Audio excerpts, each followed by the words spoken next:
Hello everyone, welcome to the 49th episode of me learning how to trade using Forex, or in Forex.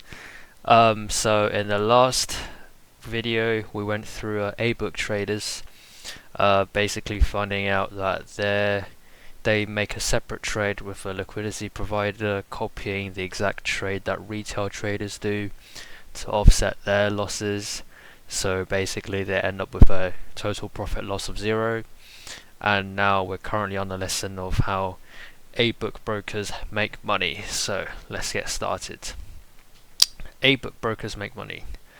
Date is still 17/02/2024.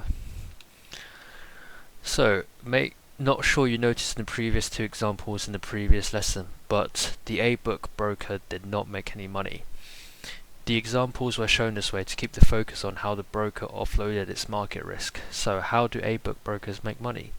Unlike a B-book broker, an A-book broker does not make money when its customers trades loses. But an A-book broker is not a charity, it's a business and needs to generate revenue. Understanding how a broker generates revenue helps you understand their incentives, and focusing on the incentives will help you assess whether their interests align with yours. Now that the risk transfer process has been explained, let's add in more details and see how A-book brokers actually make money. How A-book brokers make money. When a broker acts as an A-book broker, if a customer clicks buy for an asset, e.g.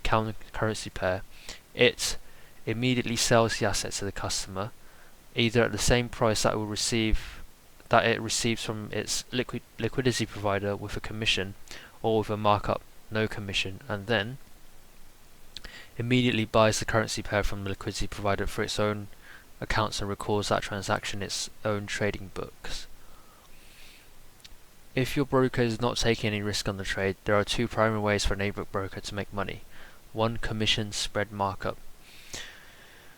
So, when an A-book broker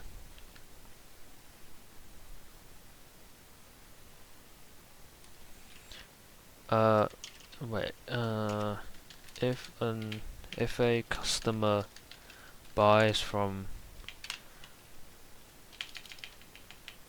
an A-book broker,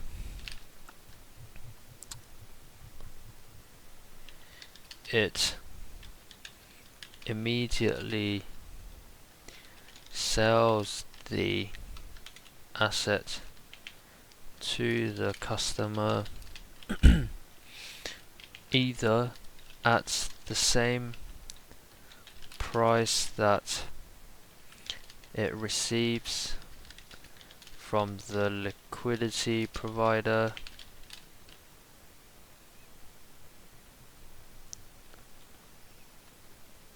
which includes a commission, with a commission, or with a markup.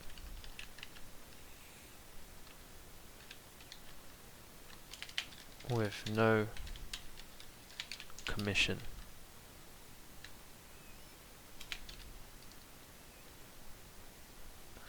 Then immediately buys the currency pair,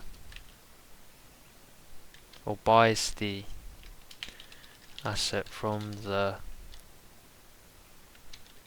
liquidity provider for its own account and records that transaction in its own trading book.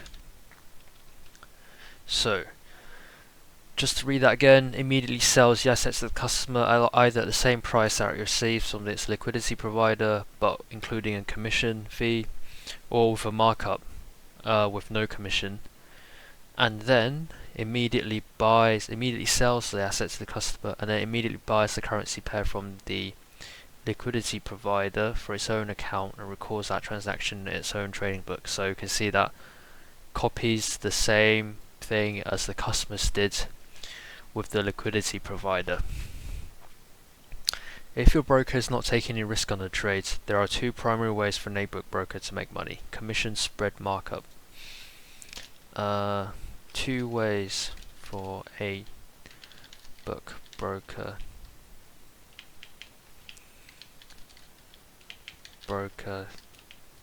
to make money: commission and spread markup. Commission. In the previous examples, Elsa, so the customer and the broker, had the same entry and exit prices. The way the broker can make money here is by charging Elsa a commission. Commissions are normally charged according to the size of your trades. The way it's expressed can vary between brokers.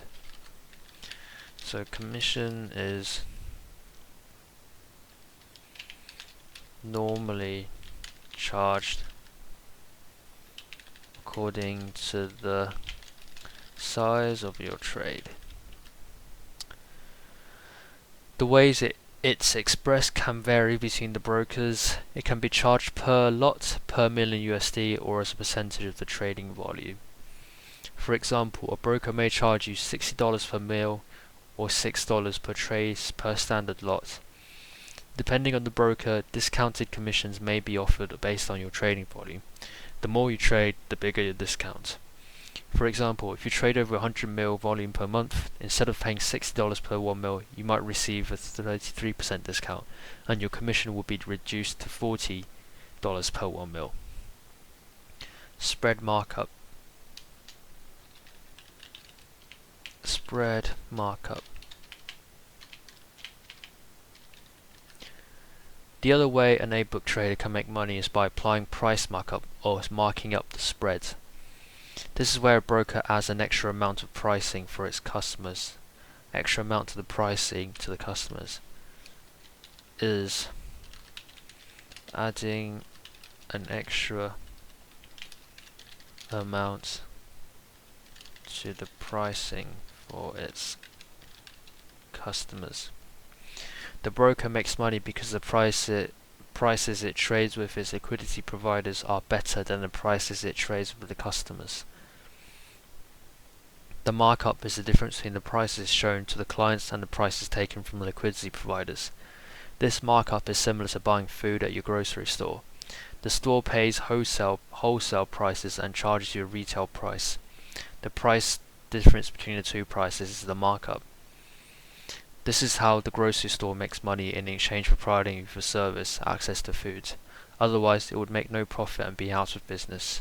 The same concept applies to the A-book broker. In exchange for providing a service to its customers, the ability to speculate on currency prices, it makes money by adding a price markup. It pays wholesale prices from liquidity providers and charges you retail prices. Essentially, an A-book broker acts as a liquidity retailer. Let's look at an example to see how this works. But then, could the broker themselves charge both the spread markup and also add a commission on top of it as well? Since we wouldn't have access to the pricing which was given to the broker itself from the liquidity providers, can we? So, yeah. Price markup example, buy Euro USD. In this example, the broker adds a price markup of 0.0001 or 1 pip.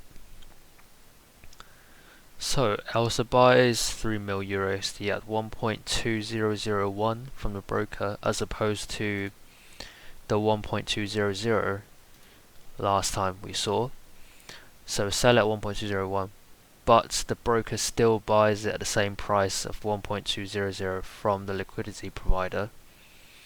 Euro rises to 1.210, buys it back at, oh no, it's a different example, 1.2099, because there's still that one, was it 1 pip, 0.0001 pip. So does that 1.209, 1.210, it's still the same price with liquidity provider. Elsa's profit loss 29,400. Broker's profit loss, so broker loses less with the trade against Elsa than the gains that they've gained from the trade with the liquidity provider. So 30,000 minus 29,400 gives the broker's total profit loss of 600. Basically, 600 deducted from Elsa's profit and loss. Elsa opens a long Euro USD position at 1.2001.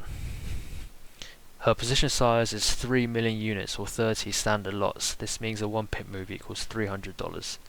Notice how the broker buys lower from the LP than it sells to Elsa.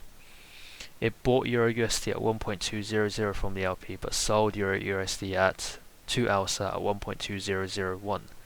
This is a 1 pip price markup in action.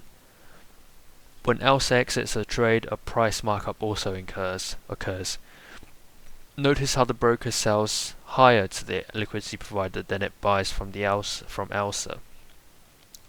The liquidity provider is willing to buy Euro USD at 1.21, so the broker quotes Elsa 1.2099 to ensure it makes a profit on the transaction. Scenario 1, Euro USD rises. As you can see, Euro USD ended up rising. Elsa ended up with a profit of 98 pips, which means her counterparty, the broker, ended up with an equivalent loss. But the broker was also in a separate trade with a liquidity provider. In this trade, the broker ended up with a profit of 100 pips, which means its counterparty, the liquidity provider, ended up with a loss of 100 pips. The profit made from its trade with the liquidity provider exceeds the loss incurred from its trade with Elsa due to the price markup. So the broker made an overall net profit of 2 pips or $600.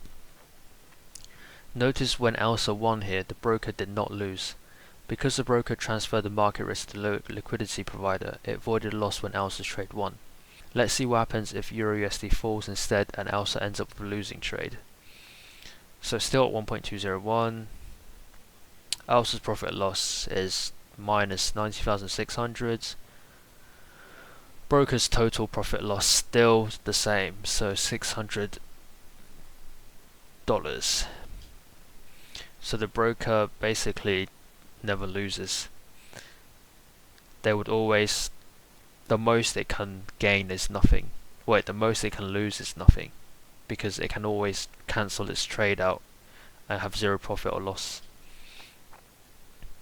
In this example, Elsa opens a long Euro USD position at 1.2001. Her position size is 3 million units or 30 standard lots. This means a 1 pip move equals $300. Euro USD falls hard. Elsa decides to cut a loss and exits at 1.699, ending up with a loss of 302 pips or $90,600. Jesus.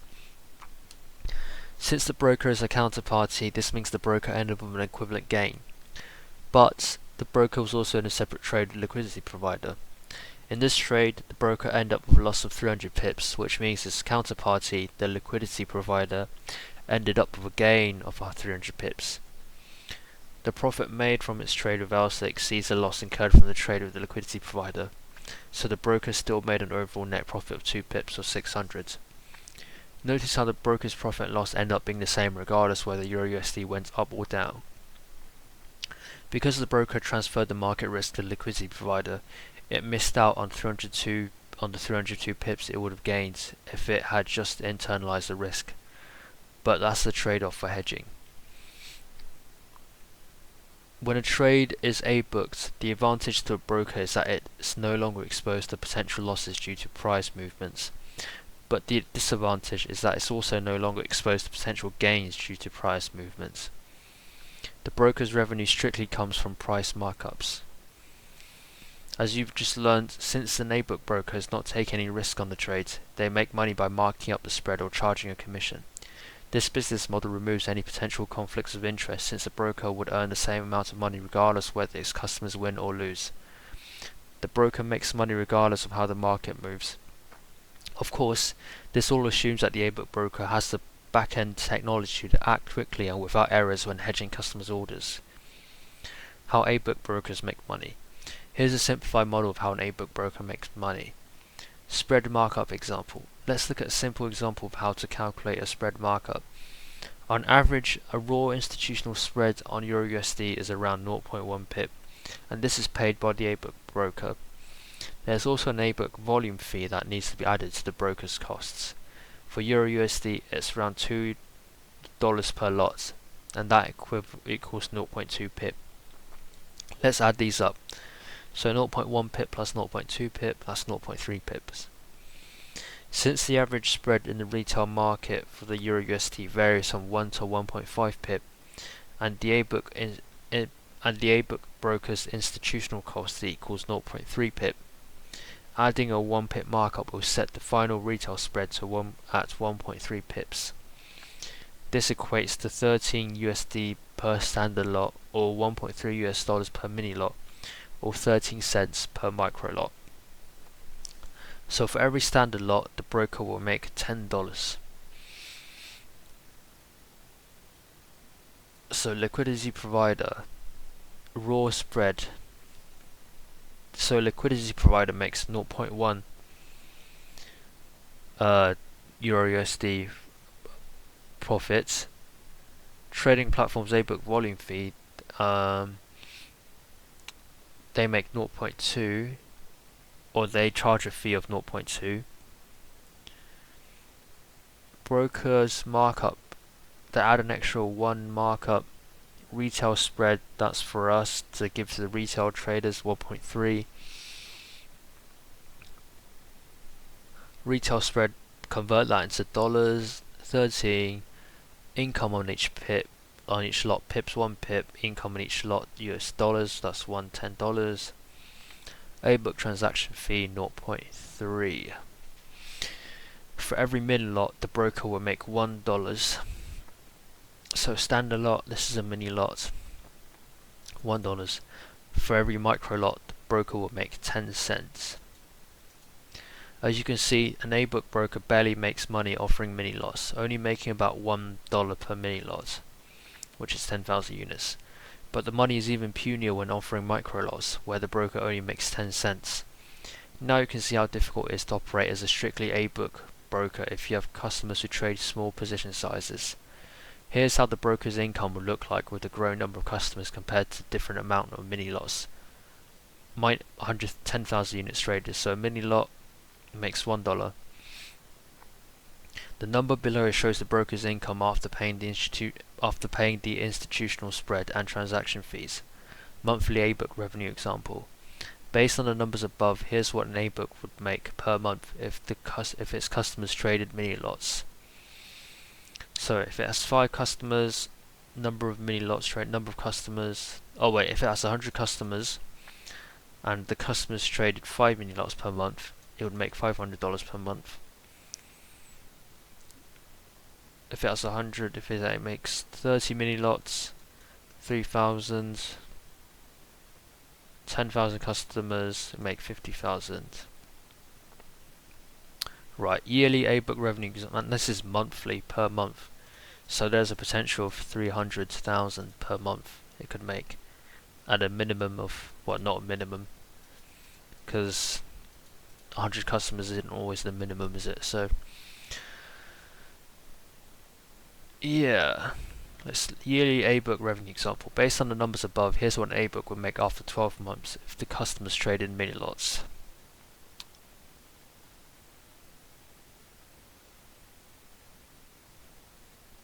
Per month.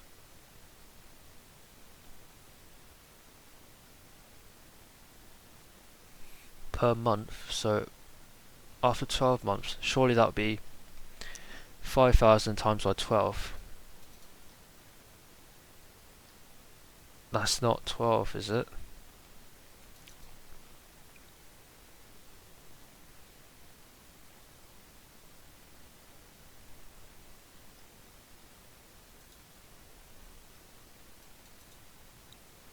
Yeah, that's not 12, that should be 6,000, right? Why is that 5,000?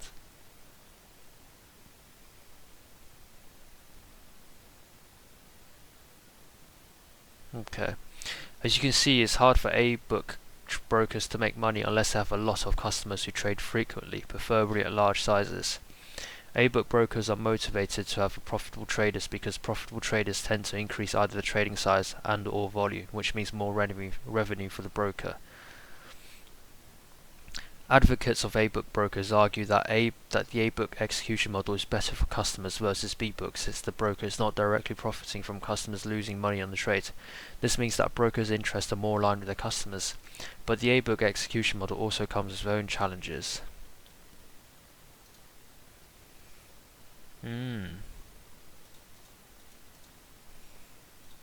Right, okay.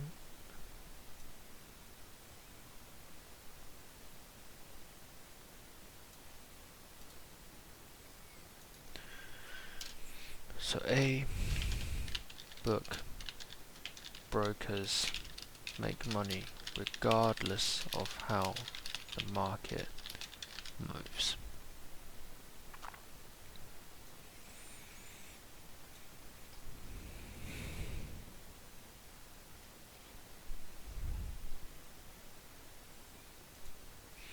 Challenges of A-book execution.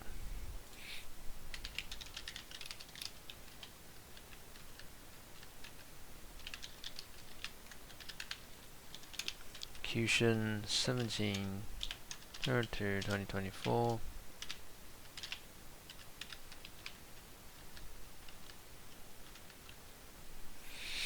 The A-book execution model comes with its own unique challenges. An A-book Forex broker can only earn profits from markups if the rates at which it trades with the liquidity provider are better than the prices at which the broker trades with its customers. If not, the broker transfers the market risk but does not make any profit and quite possibly may even incur a loss. Example, A broker losing money due to negative markup. Here's an example that shows what happens when a broker receives worse prices from a liquidity provider compared to the prices the broker offers to its customers. So Elsa buys a million AUD USD from the broker at 0.75. The broker sells it at 0.75, but the broker, to buy the same amount of a mil, the broker has to buy at 0.7502 from the liquidity provider.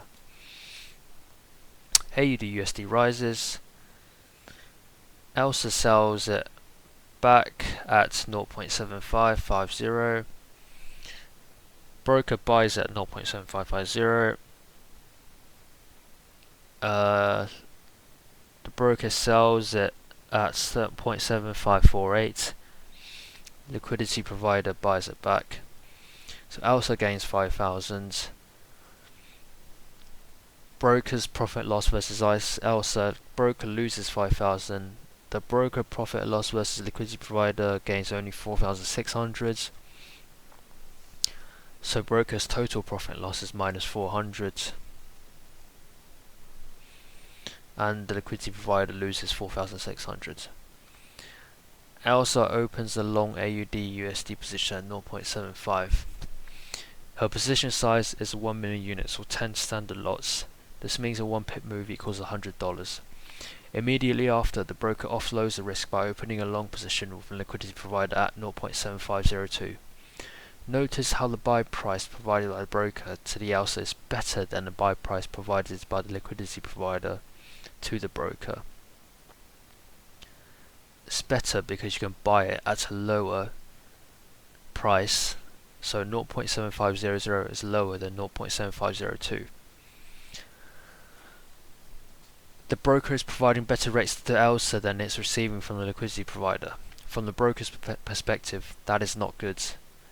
AUD USD rises in price. Elsa decides to exit position at 0.7550, which results in a gain of 50 pips or $5,000.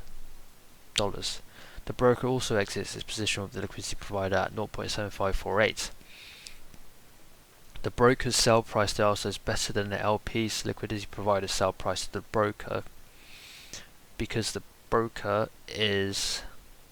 Oh no, the sell price, we're comparing this one to this one.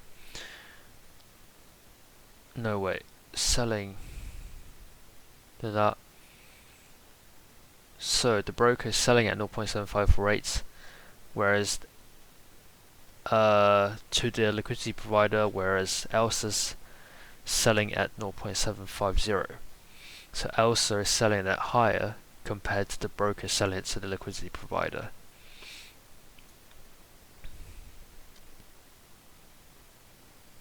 Once again, the broker has provided better rates to Elsa than it's receiving from the liquidity provider. As you can see, this is a money losing operation for the broker. A-book revenue going down. The broker can't continue to operate this way, or he won't stay in business for long. If a broker is going to rely on price markup for its main revenue source, the price difference between what it receives from liquidity providers and what it sends to its customers must be in favor of the broker. The broker accomplishes this by using the prices of the liquidity provider as a source for quoting its customers. Basically, the broker will only display quotes to customers where the markup is profitable. Entering into a trade with a liquidity provider at the same time as with its customers. This trade is also known as hedge, offset or cover. If this trade is executed with a delay, the broker may still incur a loss with prices changing rapidly. Experiencing price slippage is a risk for A-book execution for a broker. When it displays a price to a customer, the A-book broker must execute on that price. Must. So when it comes time to hedge, it needs to make sure that it receives better prices from its liquidity providers. Otherwise, the broker will end up giving a better price to its customers and will lose money. This is the equivalent of a grocery store selling a loaf of bread for $5 to its customers that it bought for $4. If the store wants to make a profit selling bread, it needs to make sure it promises its customers $5 bread that it can get from its wholesale supplier for less than $5. Otherwise, the grocery store won't be in business for long. Right, okay, so what can we write about here? An A can profit from markups if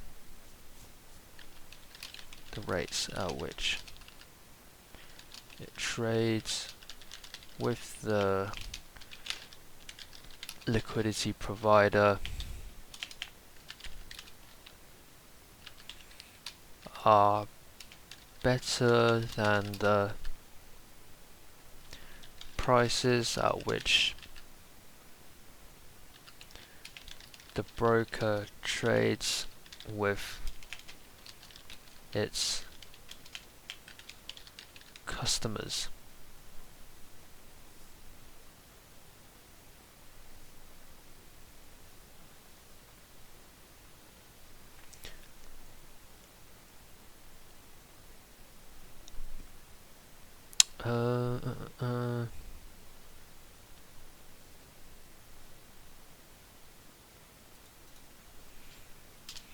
So if a broker is going to rely on price markups for its main revenue source, the price difference between what it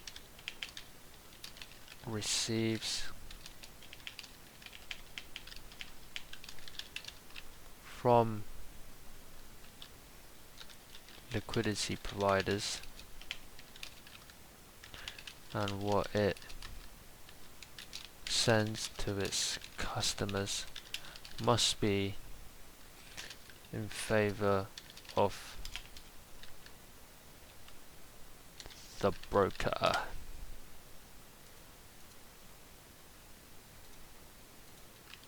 The broker accomplishes by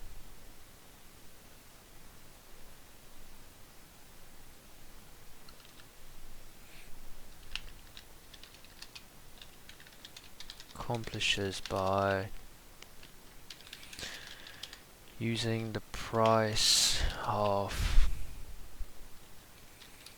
liquidity provider as a base, right?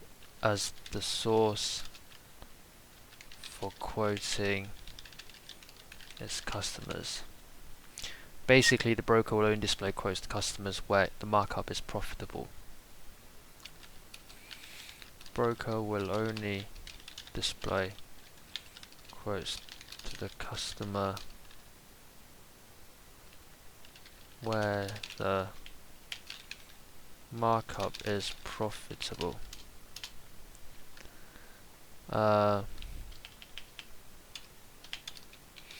Also entering into a trade with the liquidity provider at the same time as with its customer. If this trade is executed with a delay, the broker may still incur a loss if price is changing rapidly. Experiencing price slippage is the risk for a book execution for a broker. Experiencing price slippage is the risk for a book brokers.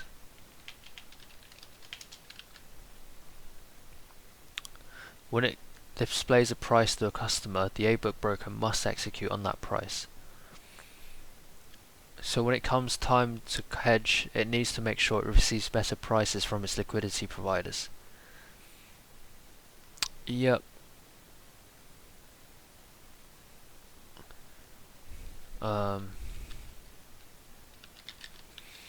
When time to hedge comes, it must receive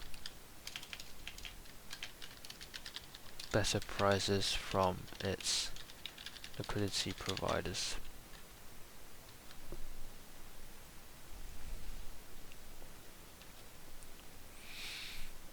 Cool.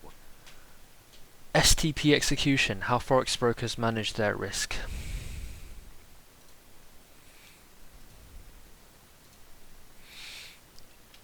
STP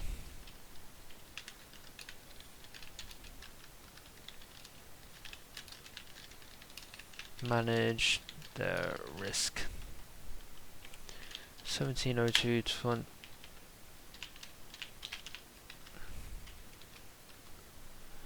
A-book brokers are sometimes also marketed as STP brokers, but that's actually inaccurate. Whilst they're both similar in the sense that they both transfer market risk, there are actually two different ways to execute an order. In this lesson, we will explain the difference between A-book and STP execution. Straight-through processing is a term that is commonly shortened to STP. So STP, straight-through processing. You may have seen this acronym mentioned by some Forex brokers on their websites. It's important to know that the term STP, straight-through processing, has been hijacked by the retail Forex trading industry and given a different meaning. Originally, STP was the term included when electronic trading became available back in the day. It described the procedure that companies use to optimize the speed at which they process transactions. Electronic trading enables straight-through processing by which trades entered electronically can likewise be processed, cleared and settled electronically. Because STP involves no paperwork and little human intervention, errors are mostly eliminated, which dramatically lowers operational cost and risk. In a nutshell, STP enables the entire trade process to be conducted electronically without the need for rekeying or manual intervention. That's how STP was originally defined, but then the retail Forex industry decided to get creative with its usage. Nowadays, it's used as a marketing innovation jargon to imply that the Forex broker is not touching or interfering with your orders, nor benefiting from your losses because it supposedly routes or sends your orders straight through to the market. As you already learnt, your orders are never routed or sent to the market because your Forex broker is your sole counterparty and always takes the opposite of your trade. Let's see how STP execution actually works. A-book versus STP. A trade that is A-booked is sometimes associated with being STP'd or simply STP. Forex brokers may use them interchangeably in their marketing, but they are not the same thing. It's important to distinguish between the two concepts. STP is known as pre-trade hedging, A-book is known as post-trade hedging. Right, okay, so STP is known as pre-trade hedging, A-book is known as post-trade hedging. So pre-trade done before the trade, post-trade done after the trade. A-book known as post-trade might be known as post-trade because after it copies whatever the customer's trade are, and it does the same thing with a liquidity provider. So that's why it's probably called post-trade, because it's doing it after the trade is being conducted with the customer. So depending on whether your broker is an A-book broker or an STP broker, your experience on how your order is executed will be different. With an A-book broker, you will experience faster order execution and minimal slippage. Oh, never mind. A-book broker.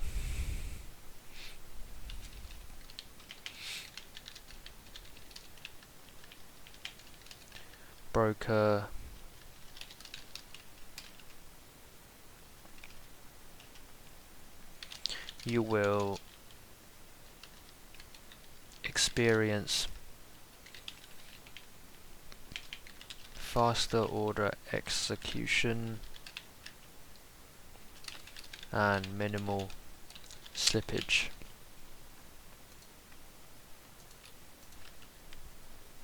So A-book execution generates trades idea, customer generates the trades idea. 2. Sends trading order to broker. So the Forex broker. The Forex broker sends a order confirmation to customer. The Forex broker then sends an identical order to the liquidity provider, and the liquidity provider sends the order confirmation to the broker. This is because the broker will execute a trade first and then hedge, hence why it's known as post-trade hedging. Right, okay, so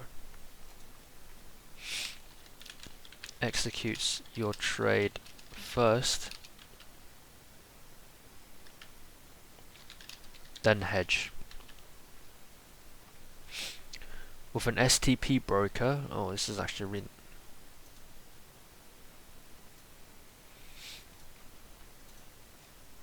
so let me take this.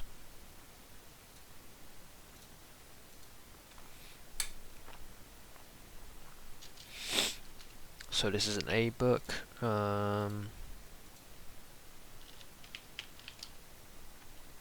Nope, that's too big. Let's do this. With an STP broker, you'll experience slower order execution and a higher probability of slippage. Highlighting this. Put that there.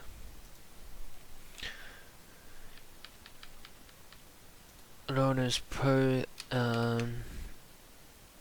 executes your order. Well, I'll do that later. With a STP broker, you will experience slower order execution and higher probability of slippage. So executes your order last. Executes your order last. Well, executes hedging first, then your order. Right, that should be how it goes. So straight through processing is like this. So you copy that, copy, A book, Control V, let's go 33. 33, like that.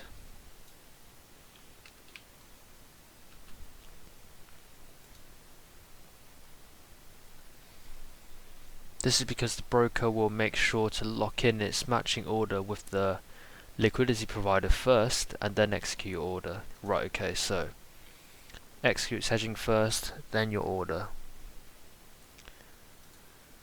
This is known as straight through processing, or STP. Oh no, without, and then hence why it's known as pre-trade hedging. A book is no execute first, then your order. With an STP broker, you'll experience minimal slippage. Right, okay. When your broker executes an offsetting position with a counterparty prior to executing your order, this is known as straight through processing, or STP. So with an STP, you generate the trade idea, the customer generates the trade idea, sends the trading order to the broker then sends an identical order to the liquidity provider. The liquidity provider sends the order confirmation to the broker, the Forex broker then sends order confirmation to the customer. So yeah, it asks for the liquidity provider for the order, and only after it has confirmation from the liquidity provider it can then confirm the order for the customer. Whereas the A-book execution basically sends order confirmation to the customer without checking, without sending the identical order to the liquidity provider beforehand. When your broker executes an offsetting position with counterparty prior to executing your trade, this is known as straight through processing, or STP. Yep. Why would the broker STP orders instead of A-booking? The benefit of straight through processing for the broker is that it eliminates slippage between its customers' order fills and hedged trade. Slippage or price slippages refers to the difference between the expected price before an order is executed and the actual price at which it is executed. So slippage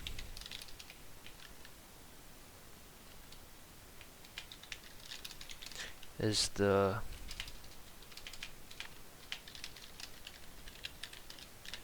difference between the expected price before an order is executed and the actual price at which it is executed. In trading lingo, slippage refers to the difference between the requested price and the price at which an order is actually filled.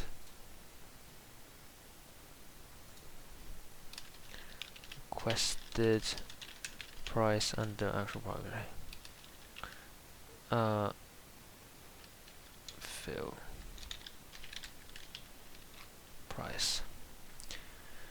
Slippage typically occurs around times of news or economic announcements and extreme market volatility and can either be positive or negative. Often occurs around times of news or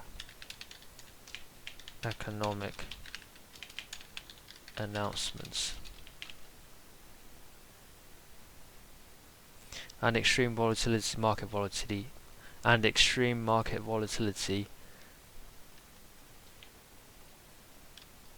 or extreme market volatility and can either be positive or negative. In a rapidly changing market and or in an event of order transmission delays, the price presented to you may no longer remain in effect at the time your order is executed.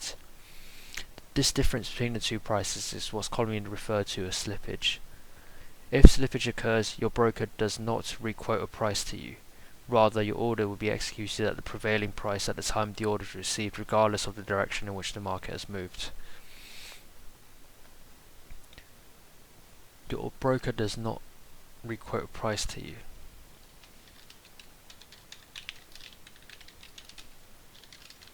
broker will not re-quote a price to you.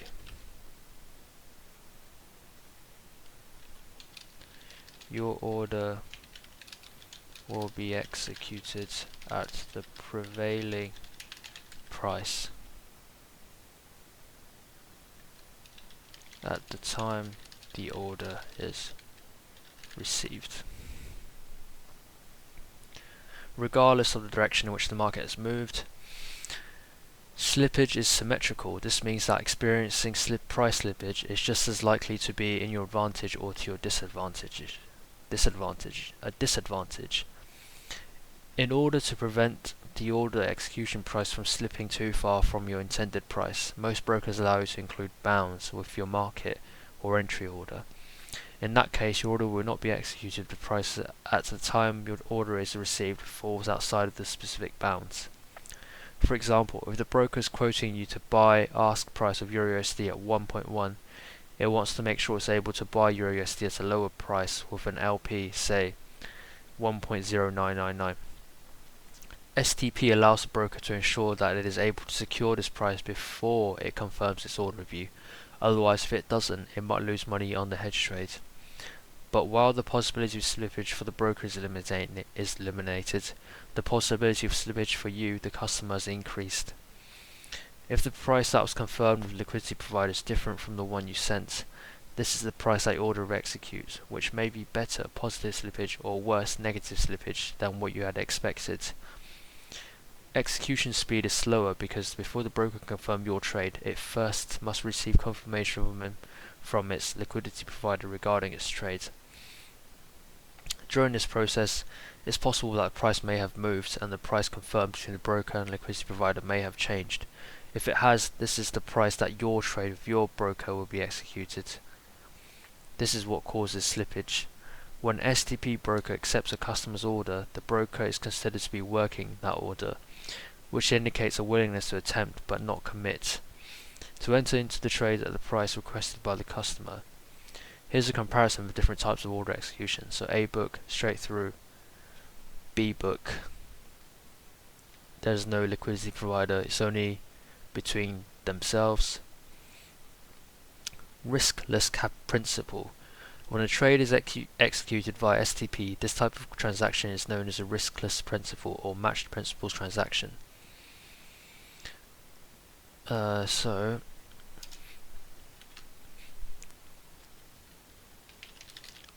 when a trade is executed via STP, this type of transaction is known as a riskless principal or matched principal transaction. What is a principal? A principal is a party to a transaction. For example, the buyer and seller is basically a fancy word for counterparty.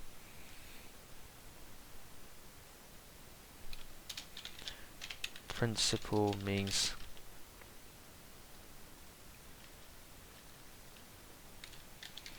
counterparty. Remember, your Forex broker is always taking the opposite of your trade. When you buy it, it sells to you, and when you sell, it buys from you. It is the sole counterparty to all your trades. This is known as a principal transaction. So principal buyer, principal seller. Yep. As you learnt earlier, as your counterparty principal, the Forex broker exposes itself to market risk. But with STP execution, a riskless principal transaction is possible. When you place an order with an STP broker, it immediately attempts to place an identical order, a back-to-back order with an external liquidity provider. Upon this back-to-back order being matched or filled in whole, the broker opens or closes the order on your account. So trader buy from the Forex broker buys from liquidity provider sells to the broker then sells to the trader. This is how it's able to act as a riskless capital to every trade opened or closed in your account. A broker acts as a riskless principal because once you submit your order, it first buys from an external liquidity provider for its own account as principal, then records that transaction in its own trading book, and then more or less immediately sells to you also as a principal, either at the same price with a commission or at a markup with no commission. As a result, there are two transactions, one between you and riskless principal, which is the broker, one between the broker themselves and the market, which is the third-party liquidity provider. Two identical but separate trades, both are done simultaneously. For example, a broker receives a customer's order to buy 100,000 units of GBP/USD at the prevailing market price of 1.4, would immediately buy 100,000 units from a third-party liquidity provider. Since both trades were executed at the same time, excluding any previous disclosed markup, fees or commission, this will qualify as a riskless principal transaction. As you can see, your trade with the broker and the broker's trade with the LP matches, hence the term matched principal. The concept of riskless capital and matched principal is important to note because it's the closest thing a Forex broker can do to act like a true broker. They can act like a broker while being a riskless principal, but unlike a true broker or agent who simply plays the role of a matchmaker by facilitating a transaction between two separate counterparties, a riskless capital is still your counterparty. Agency versus principal trades. In an agency trade, you're acting as an agent for a client and do not take part in the trade. You merely facilitate. This is what true brokers do. In a principal trade, you're acting as a principal and do take part in trade. You are the seller to a buyer and a buyer to a seller. This is what dealers do. When you enter a market order on your broker's trading platform, it still takes the opposite side of your trade, but it acts as a riskless principal by simultaneously entering into an offsetting trade with both you and an external liquidity provider. Your broker makes money by adding up a markup to the price provided by the liquidity provider and or charging you a commission. This means that it generates its trading revenues based on the volume of transactions, not trading profits or losses. It doesn't expose itself to market risk, which means it doesn't profit when you lose. The only money it makes when executing your order is from a previously disclosed price, markup or commission. Brokers who operate this way are designated as riskless principal or matched principal brokers. You can verify if your broker is one by looking at its registration listing on the regulatory agency's website. Wow, okay.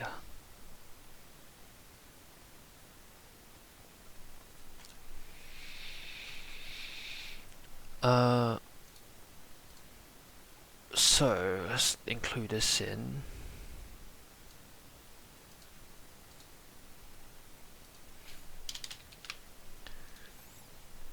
Do that.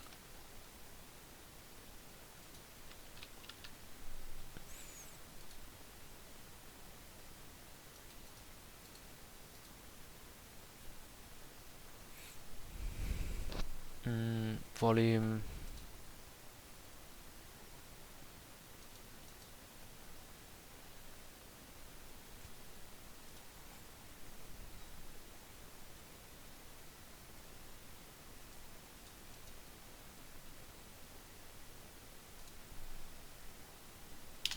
So, riskless principals or matched principals make money based on volume of transactions, not trading profits or losses.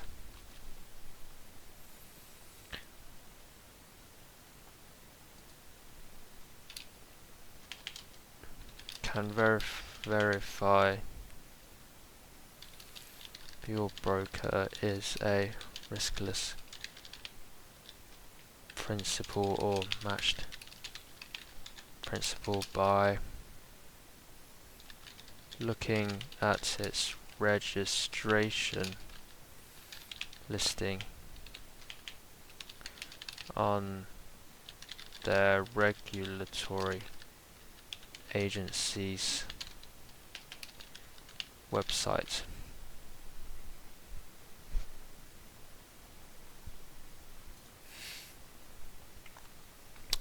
Cool. I'm going to leave this episode here. This is a long one, this is, but it was a good video, I think. We went through quite a lot, so went through the difference between STP and A-book.